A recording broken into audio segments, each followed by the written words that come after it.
चोकर लड़की छेड़ता है, लड़की छेड़ता है, बाप की उम्र का तू मेरा लड़की छेड़ता है, बताऊं तुझे? बुढ़े जानबूझ के लड़की के ऊपर गिर रहा है ना, तेरे को तो मैं बताती हूँ। अरे आप मुझे क्यों मार रही हैं? मेरी क्या गलती है? वो इस रिक्शे वाले ने अचानक ब्रेक मार दिया तो मैं झटके से आप पर गिर पड़ा, तो मेरा क्या कसूर है? अरे अंकल जी, मैंने कब ब्रेक मारा? आप झूठ क्यों बोल रहे हैं? अरे बेटा तुम भी झूठ बोल रहे हो। तुमने अचानक ब्रेक मारा तभी तो मैं गिरा, अपने आप तो नहीं गिर गया मैं। सुन बुढ़े, तेरी जैसी उम्र के बुढ़ों को ना मैं अच्छे से जानती हूँ। अभी पुलिस को बुलाऊंगी ना, तेरी सारी हेकड़ी निकल जाएगी। ठीक है बेटा, ऐसा करो ना, आप पुलिस को बुला ही लो। जब मैंने कोई गलती की नहीं तो मैं क्यों डरूंगा? अरे अंकल जी इधर आइए। देखिए लड़की है, अगर आपके खिलाफ कंप्लेन कर देगी ना तो आप कोर्ट के चक्कर काटते रह जाएंगे। मैं तो बोलता हूँ कुछ ले दे के मामला सेटल कर लीजिए। और देखने में आप अच्छे घर से लग रहे हैं, क्यों ये सब चक्कर में पड़ रहे हैं आप लड़की के चक्कर में ना पड़े तो ही अच्छा है। अरे अंकल जी आप सोच क्या रहे हैं? मैं तो बोलता हूँ कुछ ले दे के मामला सेटल कर लीजिए। आप अच्छे घर से भी लग रहे हैं, आपका जिंदगी ऐसे ही जेलों में कटता रह जाएगा। ठीक है बेटा, शायद तुम ठीक ही कह रहे हो।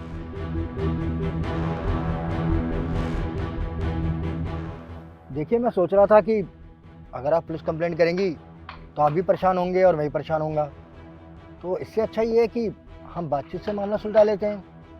अगर आप चाहें तो समझौता कर लेते हैं कोई। ठीक है बुड्ढे, वैसे भी तू मेरा बहुत टाइम वेस्ट कर चुका है और मैं ऑफिस के लिए लेट भी हो चुकी हूँ। और जो तूने मेरा नुकसान किया है ना, उसकी भरपाई तो तू ही करेगा। चल निकाल 50,000 रुपए। 50,000 रुपये? इतने पैसे मैं कहाँ से लाऊंगा? अरे इतनी कमाई तो मेरी पूरे महीने की नहीं है।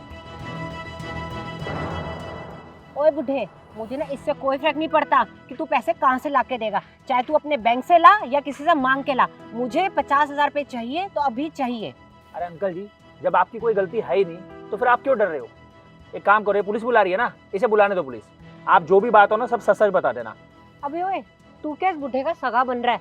जब मैं पुलिस बुलाऊंगी ना तो पुलिस मेरी सुनेगी, ना कि इसकी। और अगर तू बीच में पड़ा ना तो मैं तुझे भी ना इस बुढ़े के साथ फंसा दूंगी और मैं बोल दूंगी कि तुम दोनों मिलके मुझे छेड़ रहे हो। फिर देखती हूँ पुलिस किसकी सुनती है। ओए बुढ़े, तू मुझे दे रहा है 50,000 रुपए या नहीं दे रहा, या मैं पुलिस को बुलाऊं? देखो बेटा, 50,000 तो बहुत बड़ी रकम है, इतने पैसे तो मैं आपको दे नहीं पाऊंगा। अगर 500,000 रुपये की बात होती तो मैं आपको दे भी सकता था। मैं झूठ नहीं बोल रहा हूँ, इतने पैसे नहीं है मेरे पास। ओए, तुझे क्या लगता है मैं यहाँ चिल्लर लेने के लिए बैठी हुई हूँ? चुपचाप जा और मुझे पैसे ला के दे, नहीं तो मैं अभी पुलिस को बुलाती हूँ। देखो बेटा, आप मेरी बात समझने की कोशिश करो। इतने पैसे नहीं है मेरे पास, मैं झूठ नहीं बोल रहा हूँ। चाहे तो आप मेरी तलाशी ले सकते हैं। ओ बुढ़े, अब तेरा ना बहुत हो रहा है। अब ना मुझे तेरे को पैसे वैसे नहीं चाहिए, मैं अभी पुलिस को बुलाती हूँ। अरे अंकल जी क्यों टाइम वेस्ट कर रहे हो सबका? चुपचाप पैसे दो और चलते बनो। मेरा भी रिक्शा कब से रुका पड़ा है, मेरा भी दिहाड़ी जा रहा है। अब वो रिक्शे वाले, तू क्यों बीच में पड़ रहा है? तुझे पता है क्या सच्चाई है? बहुत हो गया तुम दोनों का।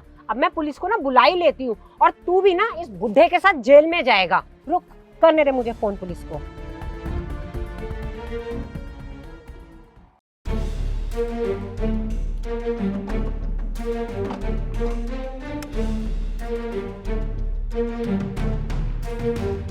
हाँ भाई, क्या लफड़ा मचा रखा है यहाँ पे? मैडम जी आपने कॉल करी थी? हाँ जी सर, मैंने कॉल करी थी। ये जो बुढ़ा है ना, इस बुढ़े ने मुझे छेड़ा, और तो और ये जो लड़का खड़ा है ना, इसने भी मुझे छेड़ा। और मुझे तो ऐसा लगता है कि ये दोनों मिलके लड़कियों को छेड़ते हैं। अच्छा मैडम जी, तो ये बात है। कोई बात नहीं, आप टेंशन मत लो। इन दोनों को थाने ले आके इतना तोड़ूंगा ना कि आज के बाद ये ऐसी हरकतें ही नहीं करेंगे। देखिए साहब, मुझे थाने के मत जाइए। वो क्या है ना कि सोसाइटी में मेरी बहुत इज्जत है। अगर मैं जेल में रहा तो मेरी इज्जत मिट्टी में मिल जाएगी। मैं किसी को मुंह दिखाने लायक नहीं रहूँगा। प्लीज़ मुझ पर तरस खाइए, बुढ़ापे में ऐसा दिन मत दिखाइए मुझे प्लीज़। देखिए मैडम जी, आप थोड़ी पढ़ी लिखी लग रही है मुझे। एक काम करिए ना, आपस में कोई सुलह कर लीजिए। क्यों बेफालतू के लफड़ों में पड़ रही हो? आप भी परेशान होगे और ये भी बेचारा बुजुर्ग है, इनके बुढ़ापे पे थोड़ा तरस खाइए, छोड़ दीजिए। सर मैंने तो बोला ही है इसे 50,000 रुपए दे और मामला रफा दफा कर। मैडम जी देखिए, बेचारा बुढ़ा इंसान है, मुझे लगता नहीं इसके पास इतने पैसे होंगे। एक काम करिए, जो भी इसके पास है वो लेके रफा दफा कीजिए ना। क्यों खामखा बात को बढ़ा रहे हैं? अरे अंकल जी, जब पुलिस यहाँ पर आई गई है तो आप इन्वेस्टिगेशन करवाइए ना। जो भी सच सच है वो बताइए, पुलिस अपने आप देख लेगी। अरे मैडम जी, अब ये कौन आ टपका जो पुलिस को ज्ञान दे रहा है? अबे वो सुन, मुझे मत सिखा कि मुझको मेरा काम कैसे करना चाहिए और कैसे नहीं, समझा?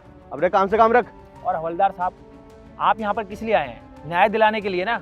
आप तो इन दोनों की सुलह करवा रहे हैं और आप इन्हें क्या कह रहे हैं कि इन्हें कुछ दे करके रफा दफा कर ले। अरे ऐसे थोड़ा ना इंसाफ होता है। और पहले आप कुछ जांच तो कीजिए, इनके पास कोई सबूत है कि इन्होंने इन्हें छेड़ा है? अबे ओ सुन, मैं पुलिस वाला हूँ और तू पुलिस वालों को ज्ञान देने की कोशिश मत कर। मुझे मेरा काम करने दे। और वैसे भी जब मैडम जी बोल चुकी है कि इस बुढ़े ने इनको छेड़ा है तो छेड़ा है। अरे बात खत्म। चल ठीक है, तुझे गवाह चाहिए ना, मेरे पास गवाह भी है। और रिक्शे वाले, चल तू बता, इस बुढ़े ने इस लड़की को छेड़ा या नहीं? सच सच बोलियो। अरे खड़ा खड़ा मुंह क्या देख रहा है, बोल ना। ये तो तेरे रिक्शा है ना, ये जब्त कर लूंगा मैं। अरे हाँ सर, मैंने देखा है। ये अंकल ना जानबूझकर ये लड़की पर गिरे थे। मैं कोई ब्रेक रेक नहीं मारा था। ये अंकल झूठ बोल रहे हैं। अब ले भाई, सारा दूध का दूध और पानी का पानी हो गया। अब बता, क्या इन्वेस्टिगेशन करूं मैं? और अंकल जी, आप यहाँ पे क्या टाइम वेस्ट कर रहे हो? पुलिस स्टेशन चलना है या फिर यहीं पे बात खत्म करनी है? बताओ। ठीक है।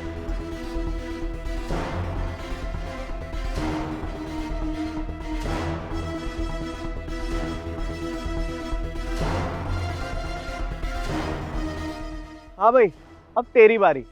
इनका मैटर तो सॉल्व हो गया। तू बता, पुलिस स्टेशन चलेगा या फिर यहीं पे बात खत्म करेगा? हाँ ठीक है साहब, मेरे पास अभी देने के लिए तो कुछ है नहीं। आप चाहे तो मुझे जेल ले जाइए, पर मैं आपसे एक सवाल पूछ सकता हूँ? हाँ हाँ पूछ, क्या पूछना है? सर, मुझे ये पूछना था कि आप कौन सी पोस्ट पर हैं? अच्छा, मेरी पोस्ट वही है, IPS हूँ मैं। अच्छा, IPS। और किस लेवल पर है? IPS की स्टेज। अरे सर, वो होता है ना जैसे PS4, PS5, तो आपकी कौन सी रैंक है? हाँ हाँ, मेरी ये PS5 है। और आपका थाना कौन सा है? ये जो पूरा इलाका है ये मेरे थाने में ही आता है। फिर तो आपके थाने में एक अमित सागर नाम का कांस्टेबल काम करता है। आप तो जानते ही होंगे उसे, मेरा दोस्त है वो। अच्छा अमित, अरे चेला है अपना, रोज सुबह की चाय वही तो लाके देता है। अच्छा, देखना सर, ऐसे ही दिखता है क्या? अरे हाँ, यही तो है। अरे इसकी शक्ल तो तेरे से मैच कर रही है। तेरा भाई है क्या?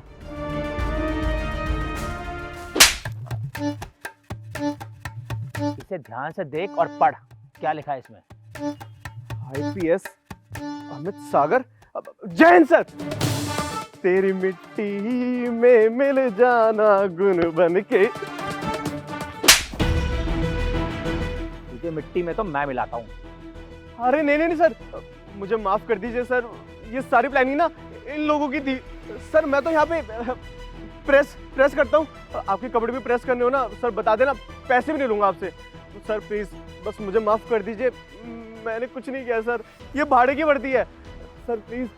और आपको पता है ये मुझे 1000 रुपए देते थे ये नाटक करने के लिए, पर सर यकीन मानिए मैं इन लोग के साथ नहीं मिला हुआ। अच्छा, तो तुम लोग यही सोच रहे हो ना कि मैं यहाँ पर कैसे आया और ये सब क्या चल रहा है?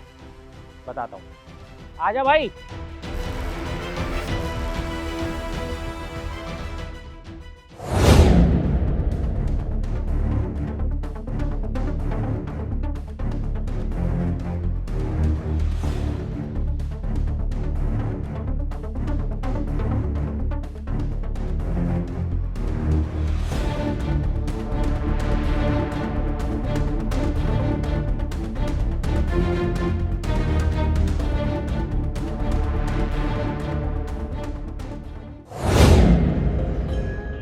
हम लोगों के पास ना काफ़ी टाइम से कंप्लेंट आ रही थी कि यहाँ पर ऐसी कुछ धोखाधड़ी चल रही है।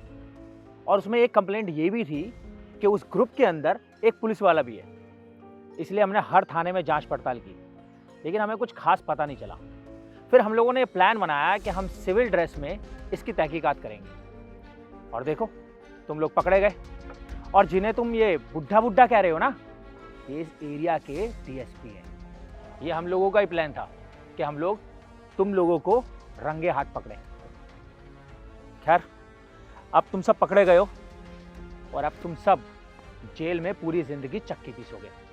अच्छा साहब, इन लोगों का गिरोह है साहब? मुझे तो पता ही नहीं था। अगर मुझे पता होता तो अपने रिक्शे में कहीं बैठाता ही नहीं। साहब आप एक काम कीजिए, इन दोनों को कड़ी से कड़ी सजा दीजिएगा। ठीक है साहब, मैं चलता हूँ, मेरे को सवारी बैठाना है।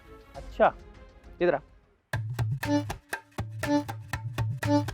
हो सकता है तुम लोग सही कह रहे हो, लेकिन हमारी तहकीकात में ना एक चीज सामने आई क्या साहब? कि जितनी भी ये सारी वारदातें हुई हैं ना, उन सारी वारदातों में यही रिक्शा था और तुम ही रिक्शे वाले थे। मैं चला रहा था।